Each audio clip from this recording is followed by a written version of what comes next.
Class 12th का chemistry का lecture number 2 आज पढ़ने जा रहे हैं, पढ़ने वाले हैं। इससे पहले लेक्चर नंबर 1 को थोड़ा फास्टली रिवाइज करते हैं। इसमें हमने क्या क्या पढ़ा था। सबसे पहले हमने पढ़ा था कि विलयन किसे कहते हैं।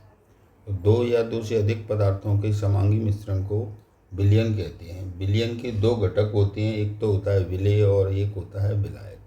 विलेय क्या होता है? विलयन के अंदर जो पदार्थ कम मात्रा में होता है उसे विलेय कहते हैं, और विलयन के अंदर जो पदार्थ अधिक मात्रा में होता है उसे विलायक कहते हैं। अगर भी किसी विलयन के अंदर दो पदार्थ हैं, दो पदार्थों से मिलकर कोई विलयन बना है तो उसे द्विअंगी विलयन कहेंगे, और तीन पदार्थों से मिलकर बना है तो उसे त्रिअंगी विलयन कहेंगे। विलेय और विलायक में से अगर विलायक जल लिया है तो वो जलीय विलयन होगा, और जल के अलावा कुछ बेंजीन वगैरह एल्कोहल ईथर कुछ लिया है तो वो होगा अजलीय विलयन। उसके बाद हमने देखा था कि विलयनों के प्रकार। तो सबसे पहले देखा था कि अवयवों की मात्रा के आधार पर विलयन कितने प्रकार की होती हैं। तो हमने इसमें देखा था कि अवयवों की मात्रा के आधार पर विलयन 5 प्रकार के होते हैं। नंबर 1, तनु विलयन। तनु विलयन क्या होता है? ऐसा विलयन जिसमें विलेय की मात्रा कम हो। सांद्र विलयन, जिसमें विलेय की मात्रा अधिक हो। संतृप्त विलयन, जिसमें और अधिक विलेय नहीं घोला जा सकता। असंतृप्त विलयन, जिसमें और अधिक विलेय घोला जा सकता है। और अति संतृप्त विलयन का मतलब है कि संतृप्त होने वाली मात्रा से थोड़ा और अधिक विलेय घोला जा सके, ऐसे विलयन को बोलते हैं अति संतृप्त विलयन। उसके बाद हमने देखा कि विलायक की भौतिक अवस्था के आधार पर विलयन कितने प्रकार के होते हैं। तो इसमें हमने देखा था कि 3 प्रकार के होते हैं। अगर उसमें विलायक गैस है तो गैसीय विलयन, विलायक द्रव है तो द्रव विलयन, और विलायक ठोस है तो ठोस विलयन। फिर अवयवों की भौतिक अवस्था के आधार पर विलयन कितने प्रकार के होते हैं। अवयवों की भौतिक अवस्था के आधार पर हमने देखा था विलयन 9 प्रकार के होते हैं। एक तो ठोस का ठोस में विलयन, ठोस का द्रव में विलयन, ठोस का गैस में विलयन, द्रव का ठोस में विलयन, द्रव का द्रव में विलयन, द्रव का गैस में विलयन, गैस का ठोस में विलयन, गैस का द्रव में विलयन, और गैस का गैस में विलयन। और इसके बाद आज हम शुरू करते हैं आज का लेक्चर। इसमें हम पढ़ने वाले हैं कि विलेयता किसे कहते हैं। विलेयता क्या होती है? या तो इसको विलेयता बोलो, या इसको बोल सकते हैं हम घुलनशीलता। तो इसमें क्या होता है, किसी विलायक आपके पास चाहे 2 लीटर हो, 10 लीटर हो, 50 लीटर हो, उसमें से केवल आपको 100 ग्राम विलायक लेना है। उस 100 ग्राम विलायक में कितना विलेय घोला जा सकता है, वो उस विलायक की विलेयता होगी। देखिए, किसी विलायक के 100 ग्राम में किसी पदार्थ की जो अधिकतम मात्रा घोली जा सकती है उसे उस पदार्थ की उस विलायक में विलेयता कहते हैं। दूसरा, गैसों की द्रव्य विलेयता से क्या मतलब है? तो अलग अलग गैसें अलग विलायक में अलग अलग उनकी घुलनशीलता होती है। जैसे ऑक्सीजन को अगर जल में घोलेंगे तो उसकी घुलनशीलता कम है, जबकि कार्बन डाइऑक्साइड को घोलेंगे तो उसकी घुलनशीलता ऑक्सीजन की अपेक्षा अधिक है। अब यहाँ एक सवाल बनता है कि ऑक्सीजन की जल में विलेयता कम क्यों है और कार्बन डाइऑक्साइड की विलेयता अधिक क्यों है? तो इसका मतलब होता है कि जिस गैस का अवशोषण गुणांक अधिक होता है उसकी जल में घुलनशीलता अधिक होती है, और जिस गैस का अवशोषण गुणांक कम होता है उसकी घुलनशीलता कम होती है। तो इसका मतलब ये हमें पता चल गया कि ऑक्सीजन की जल में विलेयता कम है। इसका मतलब है कि ऑक्सीजन का अवशोषण गुणांक कम है, जबकि कार्बन डाइऑक्साइड और HCl में बहुत अधिक घुलनशील हैं जी। तो इसका मतलब है कि इनका CO2 का अवशोषण गुणांक अधिक है। कारण देखिए, जिस गैस का अवशोषण गुणांक अधिक होता है वह गैस द्रव या जल में अधिक घुलनशील होती है। अब सवाल फिर ये आता है कि अवशोषण गुणांक का क्या मतलब है। तो NTP पर, नॉर्मल टेम्परेचर प्रेशर पर, किसी विलायक के निश्चित आयतन में घुली गैस की अधिकतम मात्रा अवशोषण गुणांक कहलाता है। अब गैसों की द्रव्य विलेयता को प्रभावित करने वाले कारक कौन कौन से हैं? यानी गैसों को जब द्रव्य में घोलेंगे तो उनकी जो घुलनशीलता होगी वो किन किन बातों का उस पर इफ़ेक्ट पड़ेगा, किन किन बातों का उस पर प्रभाव पड़ेगा। तो सबसे पहले हम देखते हैं गैसों की प्रकृति। किसी विलायक में जब हम किसी गैस को घोल रहे हैं तो उनकी कैसी प्रकृति होगी, तब वो घुलनशील अधिक होंगी या घुलनशील कम होंगी। कोई भी विलायक है, अगर उसमें किसी जैसे कोई विलायक है, उसमें हम जो गैस घोलने जा रहे हैं, अगर वो गैस ऐसी हुई जो विलायक से क्रिया कर ले या फिर विलायक में घुलने के बाद आयनित हो जाए, तो ऐसी गैस की घुलनशीलता अधिक होगी, जैसे NH3, CO2 और HCl। यानी विलायक से क्रिया करने वाली या विलायक से आयनित होने वाली गैस की विलेयता अधिक होगी। जो भी गैस हम घोल रहे हैं, या तो वो क्रिया करे उस विलायक से या फिर उसमें अपने आयनों में टूट जाए। अगर ऐसी गैस है तो उसकी विलेयता अधिक होगी। जैसे देखिए, अमोनिया की रिएक्शन जल से करवाई तो इसने प्रोडक्ट बनाया अमोनियम हाइड्रोक्साइड, यानी जल के साथ क्रिया कर ली। कार्बन डाइऑक्साइड और जल के साथ इसका रिएक्शन कराया तो H2CO3 बना, यानी क्रिया कर ली। HCl को जब जल में घोला तो ये H पॉजिटिव और Cl नेगेटिव आयनों में टूट गई, यानी इन तीनों की ये क्रिया नहीं की लेकिन ये अपने आयनों में टूट गई। तो हम वही चीज़ कह रहे थे कि विलायक से क्रिया करने वाली या विलायक से आयनित होने वाली गैस की विलेयता अधिक होगी। लेकिन विलायक से क्रिया न करने वाली गैस हो या विलायक में आयनित न होने वाली गैस हो तो डेफिनेट हम कह सकते हैं कि उसकी विलेयता कम होगी।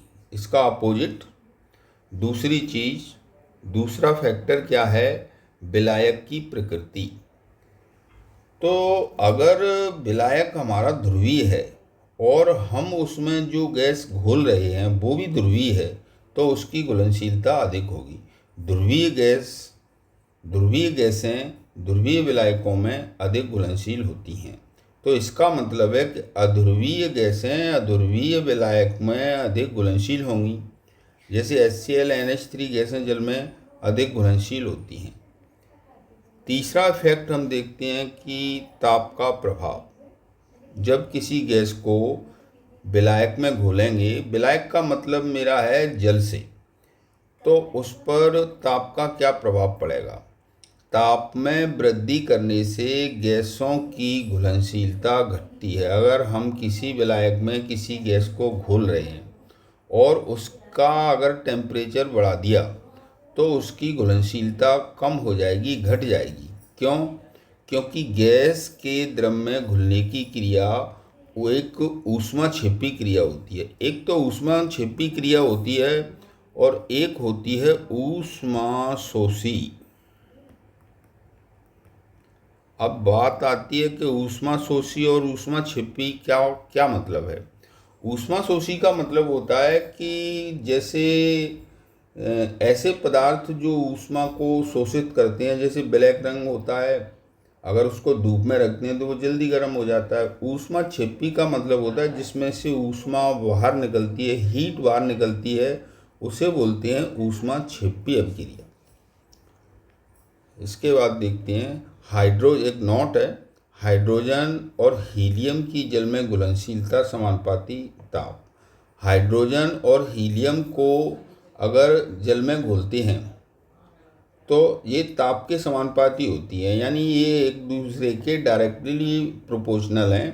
ताप बढ़ाएंगे तो इन दोनों की वैल्यू बढ़ जाएगी, इन दोनों की बढ़ाएंगे तो ताप की वैल्यू बढ़ जाएगी। कारण है इसका क्योंकि ये ऊष्माक्षेपी क्रिया है। देखिए, हाइड्रोजन गैस अवस्था में, इसको हीट दी, हाइड्रोजन लिक्विड अवस्था में आ गया। हीलियम गैस अवस्था में है, इसको जब हीट दी तो ये गैस उसमें जलीय अवस्था में आ गया। चौथा पॉइंट इसमें, चौथा फैक्टर है विलायक में अन्य पदार्थों की उपस्थिति। जैसे मान लो ये कोई बर्तन है, इसमें हमने किसी गैस को घोला, तो अभी इसकी घुलनशीलता जितनी है, अगर हम इसमें कोई एक्स्ट्रा पदार्थ और मिला देंगे तो ये इनकी सांद्रता बढ़ जाएगी, इनको गति करने में दिक्कत आएगी, तो इनकी डेफिनेट घुलनशीलता घटेगी। तो यहाँ वही बात है कि यदि विलायक में अन्य पदार्थ उपस्थित होते हैं तो गैस की विलायक में घुलनशीलता घट जाती है। उसके बाद दाब का क्या प्रभाव पड़ेगा। किसी गैस में, जैसे गैस की द्रव्य विलेयता समानुपाती दाब, अगर किसी गैस को घोल रहे हैं, दाब कम करेंगे तो घुलनशीलता कम होगी, दाब बढ़ाएंगे तो घुलनशीलता बढ़ जाएगी। उसके बाद देखिए, बहुत इम्पोर्टेंट क्वेश्चन है, हेनरी का नियम क्या है। तो यहाँ क्या करेंगे, हेनरी ने क्या कहा है कि ताप स्थिर कर लो। पहले तो स्थिर ताप पर, यानी ताप को कम ज़्यादा नहीं, स्थिर कर लो। फिर किसी गैस की विलेयता दाब के समानुपाती होती है। इसको हम संकेतों में ऐसे लिख सकते हैं, m समानुपाती p। m क्या है, घुली गैस की मात्रा, और p क्या है, साम्य पर गैस का दाब। साम्य का मतलब होता है जैसे किसी चीज़ को हम बढ़ा रहे हैं, तो इधर बढ़ा रहे हैं, इधर घटा रहे हैं, जब दोनों की वैल्यू बिल्कुल बीच में आ जाए उसे बोलते हैं साम्य पर गैस का दाब। और अगर हम समानुपाती का निशान हटाएंगे और बराबर में लाएंगे तो एक कांस्टेंट आता है k। तो हम कह सकते हैं कि हेनरी का नियम क्या है, m समानुपाती p। या फिर ऐसे बोल सकते हैं, स्थिर ताप पर किसी गैस की विलेयता दाब के समानुपाती होती है।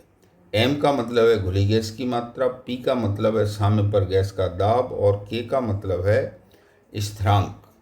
फिर डाल्टन ने इसे अपने शब्दों में कहा है कि गैस की विलेयता मोल प्रभाज को x से दर्शाते हैं, या मोल अंश, इसे x से डिनोट करते हैं, के आंशिक दाब, यानी आंशिक का मतलब होता है कम, और दाब को हम दर्शाएंगे p से, तो के समानुपाती होता है। गैस की विलेयता मोल प्रभाज या मोल अंश अर्थात x गैस के आंशिक दाब के समानुपाती होती है। यदि किसी गैस का kh, यहाँ k कांस्टेंट है और h का मतलब है हेनरी का स्थिरांक, यदि किसी गैस का kh ज़्यादा है तो उसकी पानी में घुलनशीलता कम होगी। उसके बाद देखिए, हेनरी नियम कहाँ कहाँ लगेगा और कहाँ कहाँ नहीं लगेगा। तो यहाँ क्वेश्चन दे रहे हैं, हेनरी नियम की सीमाएं लिखो। हेनरी नियम कहाँ कहाँ लागू होगा और कहाँ कहाँ लागू नहीं होगा। तो इसमें पहला पॉइंट दे रहे हैं, दाब अधिक नहीं होना चाहिए। यदि दाब अधिक हुआ तो हेनरी नियम काम नहीं करेगा। दूसरा पॉइंट, ताप बहुत कम हो लेकिन बहुत ज़्यादा अगर कम हुआ तो फिर हेनरी नियम काम नहीं करेगा। तीसरा पॉइंट, गैस विलायक में बहुत कम विलेय होनी चाहिए। अगर कोई गैस किसी विलायक में बहुत ज़्यादा घुल रही है तो फिर हेनरी नियम काम नहीं करेगा, यानी गैस विलायक में बहुत कम घुलना चाहिए। चौथा पॉइंट है, गैस की आणविक अवस्था में कोई परिवर्तन नहीं होना चाहिए। परमाणु जब मिलते हैं तब उसकी कौन सी स्थिति आ जाती है, आणविक स्थिति। तो यानी ये 4 पॉइंट दिए हैं।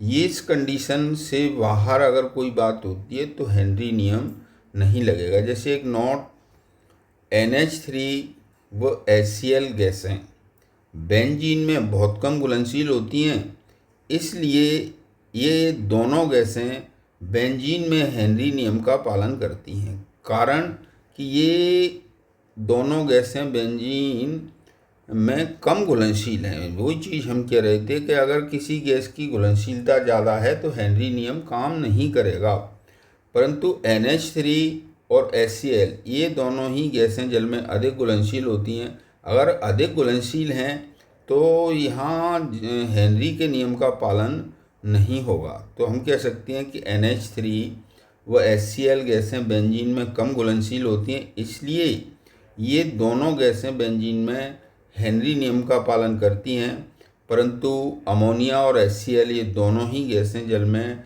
अधिक घुलनशील होती हैं, इसलिए ये दोनों जल में हेनरी के नियम का पालन नहीं करती। हेनरी नियम के प्रयोग कहाँ कहाँ होते हैं ये हम पढ़ेंगे अगले लेक्चर।